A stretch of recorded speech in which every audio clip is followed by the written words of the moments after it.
它是日不落帝国的耻辱之战，它被视为是英国军史上最糟糕的灾难，它被丘吉尔视为是黑道日，它就是新加坡战役。做视频不易，求观众老爷们点个赞，小编跪谢。时间来到1941年中期，从1938年便开始实施战时粮食配给制度的日本，此时面对已经快要枯竭的战略储备，出于进一步掠夺战争资源的需要，开始将目光瞄向了西方国家在东南亚地区的大片殖民地。1941年下半年，面对日军逐渐明显的南下太平洋的意图，出于保卫英国海外利益的需要，英国首相丘吉尔决定做出部署。在陆军方面，英国从各种渠道调集了13万兵力和150余架老旧飞机，用于马来西亚和新加坡的地面防御，交由陆军中将白思华指挥。在海军方面，丘吉尔亲自下令组建了包括不屈号航母、反击号战列巡洋舰和威尔士亲王号战列舰在内的 Z 特混舰队，将其派遣到印度洋一带。但是由于在集结途中不屈号意外搁浅，反击号和威尔士亲王号只得继续前往新加坡，并在12月2号抵达。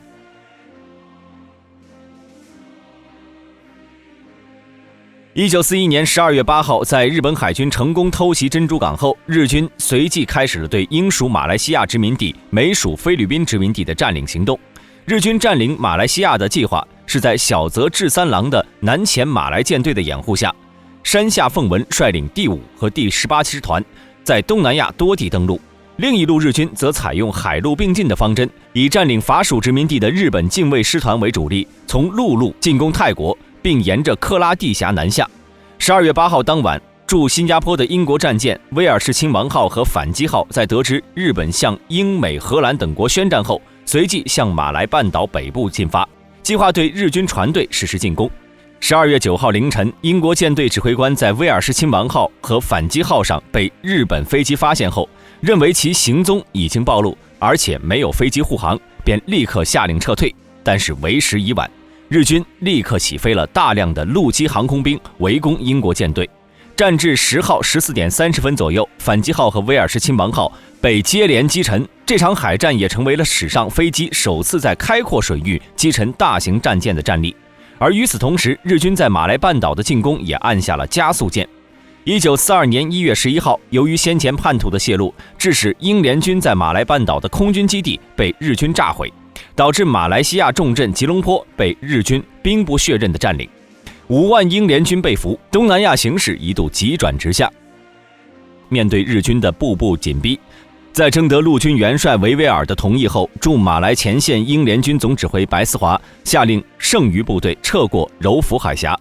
在新加坡要塞集结，并将连接马来半岛和新加坡的堤道炸毁。虽然马来西亚已经丢失，但是英联军此时还是有很大的优势，认为此时日军的作战部队也只有3万余人，而英联军仍然有着超过8万人的庞大兵力，所以如果英联军拼死一战，还是有一线生机的。1月10号，丘吉尔亲自给维维尔发电，命令新加坡守军要不惜一切代价消灭进攻的日军。而远在英国的丘吉尔此时并不知道，退守新加坡的英联军不仅已经损失了大量装备，还因为此前的大溃败早已是士气全无。此外，更为致命的是，驻新加坡英联军最高指挥官白思华固执地将防守重点都放在了柔佛海峡堤道为中轴的东部海岸，因为他认为日军一定会在地势较为平坦的新加坡东北部海滩登陆，这也导致了西部的防御力量变得极为薄弱。除此之外，白思华还已经发现渗透进新加坡的少数日军后，竟然还是坚持以此来部署防备日军。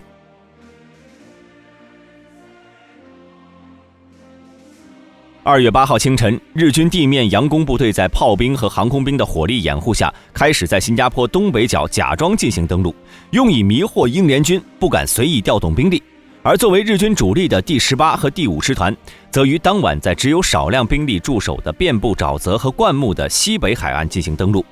本来在日军主力登陆的地方驻有一个英联军的照明部队，用来防备日军的进行夜袭，但是日军在开始登陆时，驻扎在这里的部队却联系不上照明部队的指挥官，守军只能在黑夜里胡乱射击，根本无法阻止日军登陆。就这样，随着登陆的日军越来越多，西北海岸的防线开始逐渐崩溃。到2月9号清晨，日军基本占领了西北守军的前沿阵地，并在此处建立了防线，开辟了登陆场。使得西南部的日军也成功登陆，打垮了负责防御任务的英属印度第44步兵旅。随后日军主力跟着溃兵迅速向新加坡市区靠近。2月9号当晚，在西线取得关键性突破之后，日军终于像白思华计划的那样，开始向英联军重兵防守的东部海岸发起攻势。在一线阵地防守的澳大利亚军队一部，刚开始对日军造成了不小的打击，取得了不错的战果。但是在该指挥官获悉西线日军已经攻至市区后，立刻斗志全无。随后出于害怕自己会变成孤军，竟然私自率部撤出阵地，导致英联军一线阵地顿时大乱，随后被日军完全占领。2月10号，丘吉尔再次对驻新加坡的英联军发出战斗到底的电报，但是在号召发出没多久，日军就占领了新加坡英联军最大的物资仓库和水源地克兰芝。在此之后，大批平民和英联军被日军逐步逼退至新加坡岛的东南部。战至15号17点15分，面对已经无法挽回的战争形势，驻新加坡英联军最高指挥官白思华率领8万英联军正式向日军投降。再加上之前在马来半岛被俘的5万人，约有13万英联军被日军俘虏。这一天也就成为英国历史上规模最大的降军。丘吉尔也把这一天视为黑道日。新加坡战役，英联军共参战8万5千人，损失5000人，8万人被俘。日本共参战3万6千人，死伤近4500人。其实单从战役前期来看，就兵力本身而言，虽然日军并不占优，但是日军在地面装甲、空中支援和部队战斗力等方面都要强大不少。而且对日军更有利的地方在于，英国军官不仅对日军抱有轻视的态度，战术上也缺乏灵活性。相较于英军的轻视，日军则充分发挥了战术灵活性，故意用正面佯攻吸引英联军注意，然后在英军认为不可通行的丛林地区部署了大量兵力，借机禁止英联军的阵地侧翼和后方，从而迫使英联军撤退。而一些日军部队还用自行车组成了银轮部队，能在崎岖山地中快速机动，推进速度也在英军的意料之外。总体来看，虽说日军的计划冒了很大的风险，但是可惜的是，英联军极其差劲的表现，最终让日本的冒险取得了巨大胜利。在占领新加坡之后，大多数战俘受到了日军惨无人道的对待，来自英国、澳大利亚、新西兰和马来西亚的战俘更是被送到泰国去充当劳工，修建了一条著名的死亡铁路。而时任驻英联军最高统帅白思华在日军的战俘营中艰难地活到了1945年日本战败投降，并在从战俘营脱身后前往新加坡，出席了东南亚日军的投降仪式。本期视频就到这里，喜欢的朋友可以点赞、关注、加评论，我们下期再见。